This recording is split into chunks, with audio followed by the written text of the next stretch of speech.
Welcome to the Retirement DNA podcast. I'm Aaron Johnson. We believe you deserve financial advice based on your best interest. In our podcast, we discuss all aspects of retirement planning.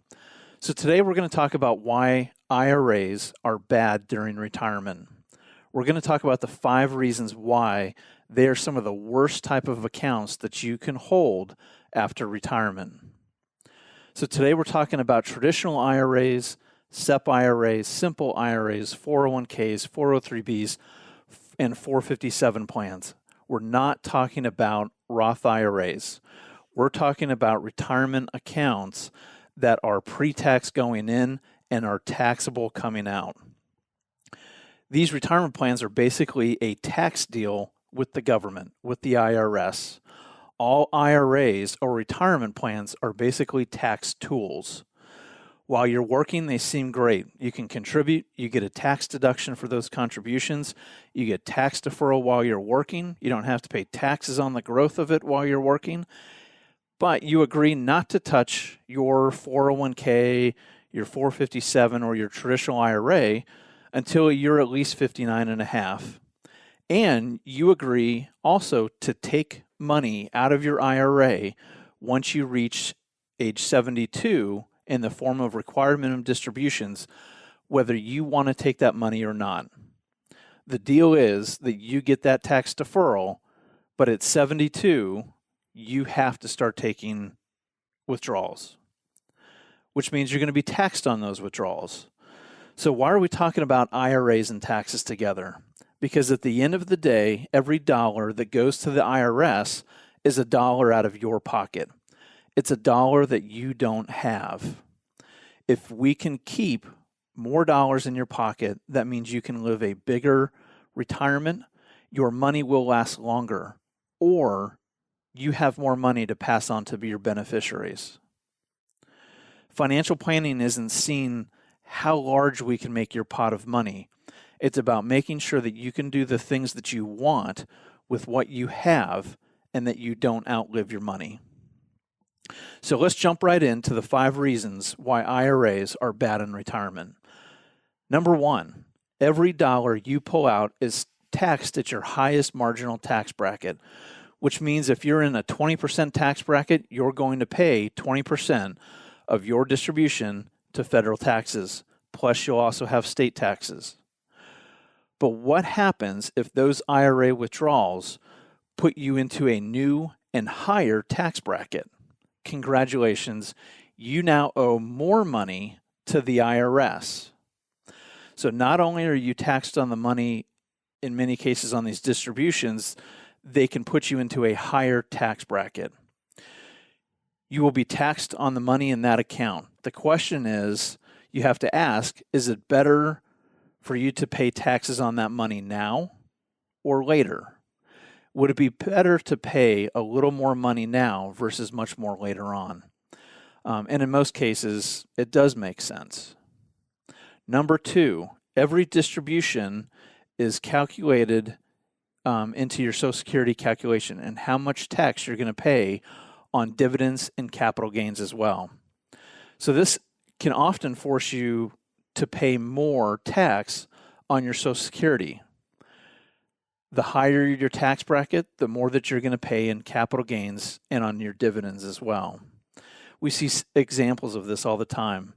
A couple's retired, they might have a pension and Social Security, they're fine, they might be in a 15% tax bracket, then they turn 72 and have to start taking their required minimum distributions. Because of those required minimum distributions, now they have to pay taxes on their Social Security where maybe they didn't before.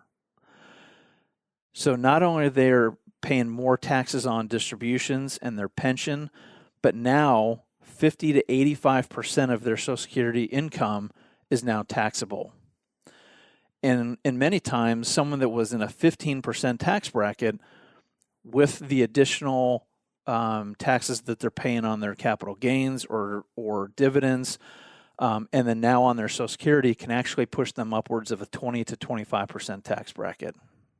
So that's number 2. Every distribution is included in the calculation for Social Security.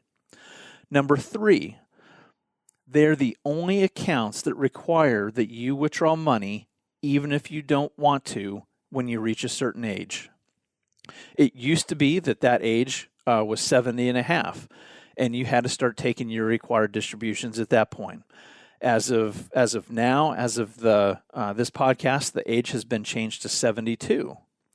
So now you must make a distribution on your account every single year for the rest of your life, even if you don't want to. We've had some clients come in and tell us that since they don't need the money from their distribution, from their IRA, that they just want to leave it in the account so it can continue to grow.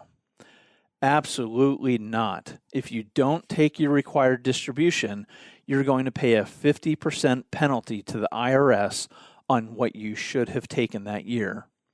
So once you turn 72 and start taking your required distributions, it's like you've put the IRS essentially on payroll for the rest of your life. And a heads up, the percentage that you take out is going to increase every single year. Number 4, these type of accounts are far and away the worst asset that you can leave to your surviving spouse or to beneficiaries. Why is that? Well, every dollar is taxed, as we mentioned. So right now, you're married, you're filing jointly, which are the best tax brackets out there, the lowest tax brackets that are out there. And now, after you pass away, your surviving spouse is going to be filing single. They're going to be paying a higher tax. So every dollar that they have to take in distribution is now going to be taxed at a higher rate. So what if you could leave those funds to your spouse or to your beneficiaries tax-free? Would you want to do that? Wouldn't that be better? So how do you fix that? And we'll talk about that in a minute. If you're leaving these accounts to your kids or grandkids, they now are required to take and liquidate that account within 10 years. They can no longer delay that over their lifetime and just take distributions off of their age. They have to liquidate it within 10 years. And if they're in their prime income earning years, that could be a real tax time bomb for them. So let's look at number 5 now. Think of your 401k or your IRA. And I don't know how much you might have in your 401k, but let's say there's $500,000 there. So let's pretend that your IRA is a business, and that business is worth $500,000. You have 2 partners, you and a silent partner. So let's say this silent partner is the IRS. So you work and you reinvest everything back into your business as it's growing. So now you've reached age 72, and you have to start taking distributions from your business. Your silent partner, let's say, gets 25% of the distribution, which leaves 75% for you. Not too bad. But now let's say some people get together in Washington and they decide to have a conversation about increasing their percentage of the business. And they can make this change whenever they want to. So now let's say on those distributions, now they own 30%. So on every distribution, you no longer get 75% of that distribution. Now you're getting 70. They can make the change whenever they want to, and you have no control over it. How would that make you feel? What if you could buy that silent partner out?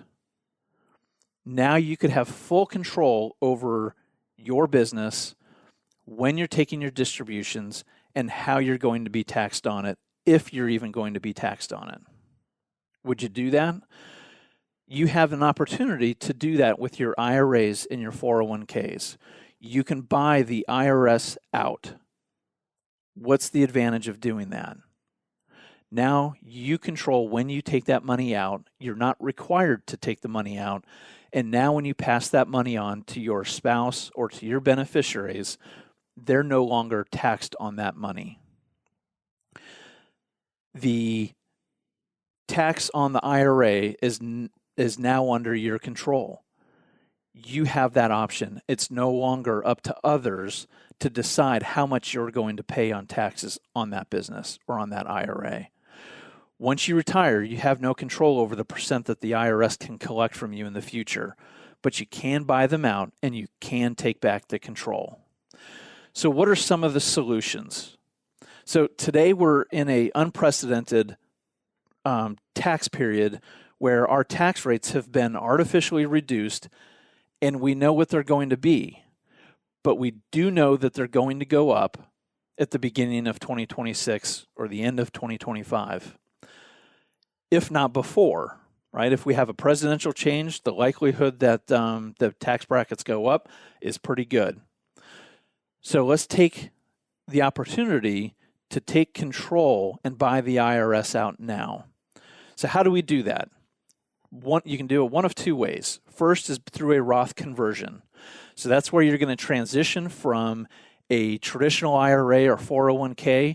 You're going to convert that and you're going to put it into a Roth IRA. Now, you will pay some taxes now, but at a lower tax bracket than you will in the future. But please, before you do that, come sit down with us and talk with your tax advisor to see if a conversion is in your best interest. We want to make sure that everything we do is in your best interest, and we want to help you make good choices. The second one is to transfer your IRA to specially designed life insurance. So, of course, there are qualifications because it is life insurance that you have to meet. Underwriting does have to be done. But you don't have to do all of one or the other. You can always do a combination thereof. Some types of life insurance can build up great cash value for you that's tax-free. But if something does happen to you and you pass away, you'll know that your beneficiaries are then taken care of. So you can do that in any sort of combination that you might like. We just want to sit down to make sure which one of those options or combination of those options might be better for you. So while most advisors and the media are telling you to defer your taxes and defer your money, we haven't been saying that. The more the U.S. takes on debt and keeps printing money, the more taxes are going to go up in the future. And that means the more beneficial tax-free income will be to you. So now's the time to take advantage of that opportunity before tax brackets go up. If you're still working, there are steps we can start to put in place now to set you up for a better retirement. If you're retired, there are some positive steps that we can take to make sure that you won't have to pay as much in tax later on in your life, or that your surviving spouse or beneficiaries may not have to pay as well. So remember, now's the time to start making these changes. So our main goal with the Dwayne Johnson Group and Bridger Financial Services, it's to make sure that our clients know that they can make it to and through retirement and can spend with confidence during those years. We want to make sure that they have financial security in any economy. Thank you for listening to the Retirement DNA podcast today.